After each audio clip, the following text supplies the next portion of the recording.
Hello everyone, this is David here, giving you your daily dose of daily bread. 2018 is soon coming to a close, and with it, Vocaloid has grown another year as well. For those of us listening, this year had many beautiful gems to offer, but some shined brighter than all the rest. There were a lot of fluffy pop songs that ain't really my jam, but that doesn't mean there was any shortage of hard-hitting powerhouses either. Vocaloid is great. 2018 was great. I'm great, you're great. Let's have some fun this wintery season and celebrate the best the year had to offer. This is the breadbasket for the best Vocaloid songs of 2018. Number 5. Snobbism. What a better way to celebrate this end-of-the-year party than with the degenerate anthem itself. Earlier this year, Neru released an album called Cynicism, which compiled a bunch of his recent works together with a bunch of new songs too. The album is great, and truth be told, there are a few songs that I compositionally like more than Snobbism here. However, I couldn't find a translation for any of them anywhere, and alas, it takes more than just goodwill and a beat for a song to make this list. Snobbism may not be perfectly akin to my compositional sensibilities, but it's still a Neru song through and through. And that means complex composition packed with oceans of meaning in every second of the video and song. I've already talked about Snobbism at length before, and how Neru's use of satire does a fantastic job at directing the onus of responsibility to the listener. Snobbism asks if you are helping make the world worse. It pushes you yourself to make the world better as opposed to just playing the victim. And it does all of this with a funky beat and genre of music that Vocaloid doesn't frequently touch upon. Neru is still a king. Come back soon. I miss you.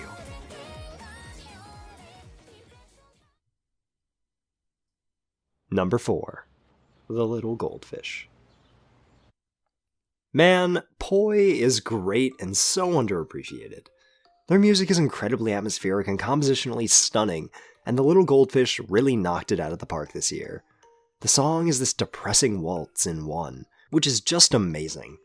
It's really rare for Vocaloid songs to ever be timed in 3, let alone 1. The song is somber, a cry of isolation from the pain of the world, a fear from one who's barely holding themselves together. And the composition complements this idea beautifully. Having the song in 1 makes the primary beat feel heavy. It gives the song a weight and a body that just swallows you. The key visual is perfect for the song too, framing the girl with diagonals drawing the eyes to the center of the frame. The submergence not only alludes to the obvious metaphor with the title, that being that loneliness and isolation is akin to a goldfish being stuck in its bowl, but adds a tangible weight to the song. It's a great song. It's great. It barely has any views, but it's the 4th best thing that happened this year. Go listen to it and fix that. It really does deserve it. Number 3. Beautiful Fiction. Pinocchio P had a really good year. The man bumped out 6 songs this year, and all of them were killers. Whatever Yama Says Goes was a surefire contender for the list right up until Pinocchio P dropped this gem on us. Ever since I'm Glad You're Evil 2, I've been praying that he would make another ballad, and even though it took some time to get done, Beautiful Fiction was worth the wait. It's a song about the power of fiction, and by extent the power of faith and hope. It's about how abstracting the world through the lies of fiction can make it beautiful, how it can enrich all of our lives. It's a testament to the power of entertainment to strengthen and to change. In that way, the song that Beautiful Fiction most resembles is Thanks for Being Lifeless. Compositionally, the song is a beautiful arc too, being soft and vulnerable in the verses before swelling with emotion in the chorus, as Aimina flies across the screen and the music sings about how anything is possible, and that they are grateful for the beautiful lies that have brought them to where they are today.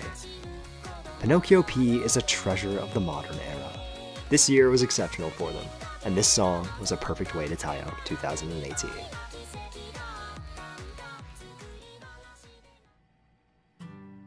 Number 2. Remind Blue.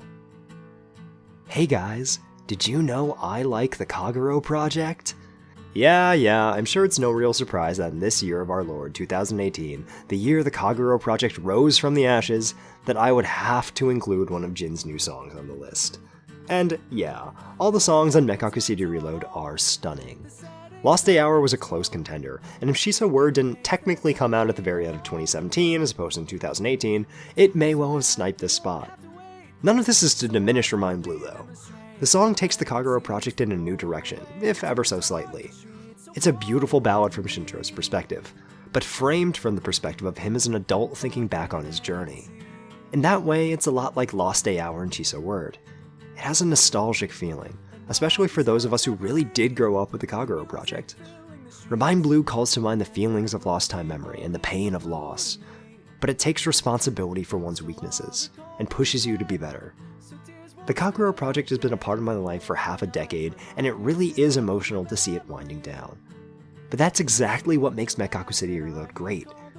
It's about looking back on the journey and smiling, just being happy, and knowing that no matter what road lies ahead, we all will meet again.